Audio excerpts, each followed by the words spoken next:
दोस्तों आज की इस वीडियो के अंदर मैं आप लोगों को ETF के इन्वेस्टमेंट स्ट्रेटजी के बारे में बताऊंगा। इससे पहले जो पिछली वीडियो थी उसके अंदर मैंने आपको बताया था कि म्यूचुअल फंड जहां पे इन्वेस्ट करता है आप भी वहां पे इन्वेस्टमेंट कर सकते हैं।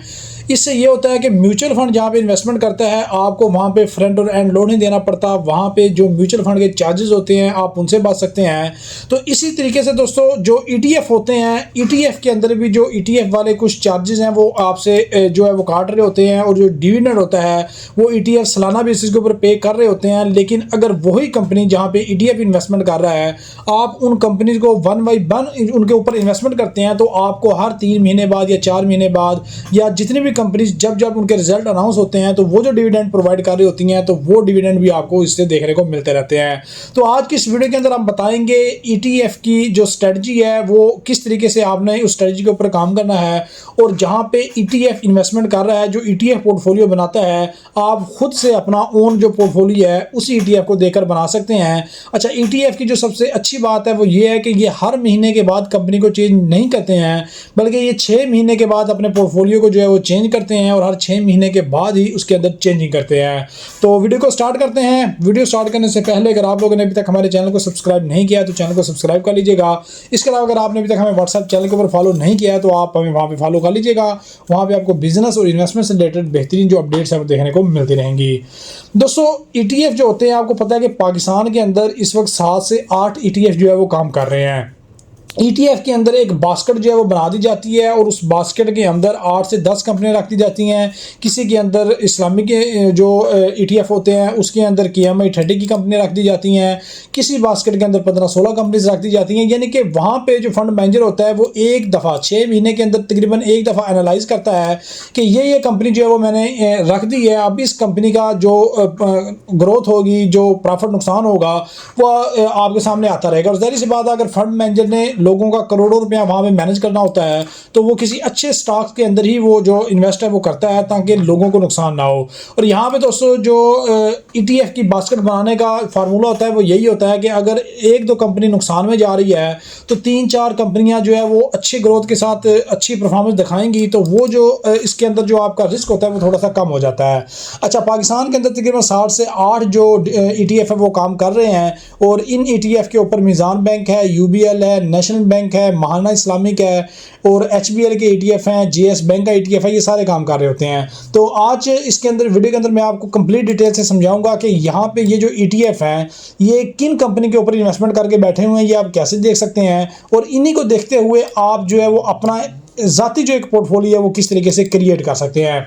तो इसके लिए आपको करना यह होगा, मिसाल देके आपको समझाता हूँ कि अगर आप UBL की वेबसाइट के ऊपर आते हैं, ये UBL का जो है ना ETF आपके सामने ओपन है। यहाँ पे दोस्तों नेशनल बैंक का जो ETF है ये मैं ओपन कर लेता हूँ। यहाँ पे आपके पास नेशनल बैंक का ETF आ जाएगा। अब यहाँ पे हम बात करते हैं कि इन ETF ने कहाँ पे इन्वेस्टमेंट किया हुआ है, कितने % किस स्टॉक के ऊपर इन्वेस्टमेंट की हुई है, ये सारी डिटेल आप कैसे चेक कर सकते हैं। तो ये इनका ऑफिशियल तरीकाकार होता है, कोई इसके अंदर कोई मुश्किल काम नहीं है। आपने UBL की ऑफिशियल वेबसाइट के ऊपर चले जाना है।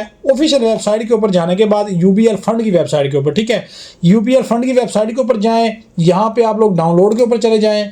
जैसे आप डाउनलोड के ऊपर जाएंगे तो यहाँ पे आप लोगों के पास फंड मैनेजर की रिपोर्ट आ जाती है। ये जो फंड मैनेजर की रिपोर्ट होती है ये हर महीने अपडेट होती है, ठीक है। यहाँ पे आप देखें हमारे पास जून की रिपोर्ट आई हुई है। इससे पहले की जो रिपोर्ट्स होती हैं वो हर महीने अप्रैल, मई, जून, ठीक है। यहाँ पे आप देख सकते हैं ये सारी रिपोर्ट जो है वो इनके पास आई हुई हैं। ये जून की रिपोर्ट है, ये मई की रिपोर्ट है। अच्छा, यहाँ पे अगर हम जून की रिपोर्ट को देखते हैं, आपको पता है जुलाई का महीना चल रहा है, और जून की रिपोर्ट को अगर हम देखें तो इस पूरी रिपोर्ट के अंदर जितने इनके म्यूचुअल फंड होंगे उनकी रिपोर्ट भी आ जाएगी, साथ में इनकी UBL का जो ETF है इनकी रिपोर्ट भी यहाँ पे आ जाती है। अब यहाँ पे दोस्तों अगर थोड़ा सा अगर आप स्क्रॉल करेंगे तो यहाँ पे आपको ETF की मुकम्मल डिटेल आ जाती है कि इस ETF ने जो इसकी जो इक्विटी है उसकी होल्डिंग क्या है, कितने % किस ETF ने कहाँ पे इन्वेस्ट किया हुआ है। तो UBL ETF के ऊपर देखें तो इसने सबसे पहले अपने ही बैंक के जो शेयर्स हैं वो खरीदे हुए हैं। 17.20% यूनाइटेड बैंक के ऊपर ये इन्वेस्टेड है। फौजी फर्टिलाइजर के अंदर 16% है। एंग्रो होल्डिंग के अंदर ये 13% है। मीज़ान बैंक के अंदर ये 11% है। Hub power company, Lucky cement, Habib bank, system और और एंग्रो, ठीक है। ये 8 कंपनी का इन्होंने एक बास्केट बनाई हुई है और इस 8 कंपनीज को ही ये इन्वेस्ट करके बैठे हुए हैं। और अगर ये फंड मैनेजर जाएगा तो तकरीबन हर 6 मंथ के बाद जो है वो इसको रिवाइज कर सकता है, कर तो वो जब भी सकता है, लेकिन ये ETF वाले ज़्यादा जल्दी नहीं करते हैं। कम से कम 6 महीने बाद जो है ये कंपनीज को देखते हैं कि हमें इस कंपनी को रिवाइज करना चाहिए या नहीं करना चाहिए। जो बुरी कंपनी होती है या जिस कंपनी से ग्रोथ निकाली होती है तो वहाँ से वो निकल जाते हैं और नई कंपनी को ऐड कर लेते हैं। इसी तरीके से अगर आप NPP फंड के ऊपर जाएँ तो यहाँ पर भी आप लोगों ने डाउनलोड के ऊपर जाना है। उसके बाद डाउनलोड के ऊपर जाने के बाद यहाँ पे आप जो है वो फंड मैनेजर की रिपोर्ट के ऊपर जाएंगे। ये सिर्फ मैं आपको 2 एग्जांपल देके समझा रहा हूँ, एक UBL का और फंड का और नेशनल बैंक का। आप मिजान की फंड मैनेजर रिपोर्ट के ऊपर जाके उनका ETF देख सकते हैं, HBL के ऊपर जाके आप उनका फंड देख सकते हैं, JS के ऊपर जाके आप उनका देख सकते हैं। यानी कि जो आपको बेहतर ETF लगता है और आप उस ETF के हिसाब से अपनी ज़ाती एक जो बास्केट है वो क्रिएट करना चाहते हैं तो वहाँ पर जाके जो है वो आप इस तरीके से उसको आइडेंटिफाई कर सकते हैं। और ये ऑफिशियल वे है। यहाँ पे देखिए इनकी भी जून की जो रिपोर्ट है वो आई हुई है। लास्ट अगर आप कुछ देखना चाहते हैं तो ये रिपोर्ट आई हुई है। तो डाउनलोड के ऊपर क्लिक करेंगे तो यहाँ पे जो नेशनल बैंक का आपके पास एक PDF का पूरा रिपोर्ट है वो आपके पास आ जाएगी। यहाँ पे जितने भी आप देखें जो इनके हैं म्यूचुअल फंड हैं उनकी यहाँ पे रिपोर्ट आप लोगों के सामने जो है वो शो हो रही है। तो यहाँ पे भी आप लोगों ने इनके जो ट्रेड फंड है NBP growth exchange trade fund है यानी कि जो ETF है वहाँ पे आप लोगों ने चले जाना है और वहाँ पे जाके इनको भी इसी तरीके से एनालाइज करना है जैसे मैंने आपको उसका बताया था, ठीक है। अब ये कहाँ पे इन्वेस्ट करके बैठे हुए हैं ये भी मैं आपको दिखा देता हूँ। ये आ गया जी नेशनल NBP का पाकिस्तान ग्रोथ एक्सचेंज फंड यानी कि ETF। थोड़ा सा स्क्रॉल करें तो ये वो कंपनीज हैं, इनकी आई थिंक 10 कंपनीज हैं। ये 10 कंपनी के ऊपर जो है वो इन्वेस्ट करके बैठे हुए हैं।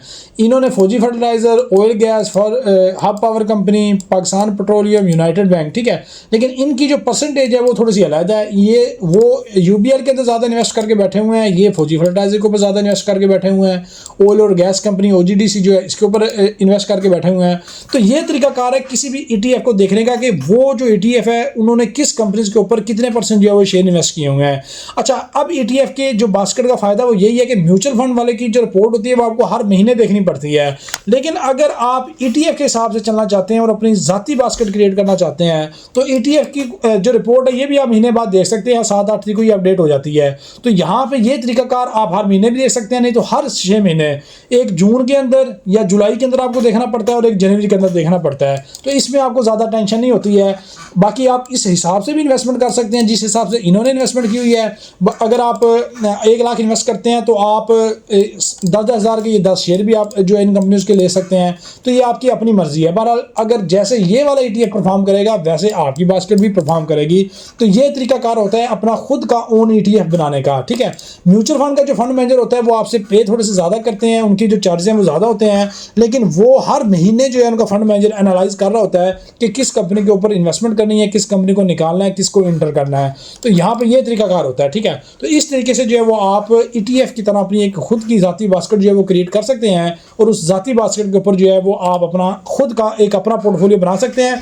इसका फ़ायदा आपको यही होने वाला है कि यहाँ पे आपको जो डिविडेंड है वो भी तकरीबन आपको रेगुलर जो है वो देखने को मिल रहे होते हैं। उसके अलावा आपका अपना पोर्टफोलियो होता है, किसी किस्म के कोई भी आप लोगों को एक्स्ट्रा पे नहीं करने पड़ते कि चार्जेस की मद के अंदर फंड मैनेजर की जो चार्जेस होते हैं उसके अंदर आपको ज़्यादा पे नहीं करना पड़ते। तो ये सारी चीज़ें होती हैं। बाकी स्टॉक मार्केट आपको पता है कि ये एक हाई रिस्क काम है, तो इन्वेस्टमेंट अपनी रिसर्च के मुताबिक ही कीजिएगा।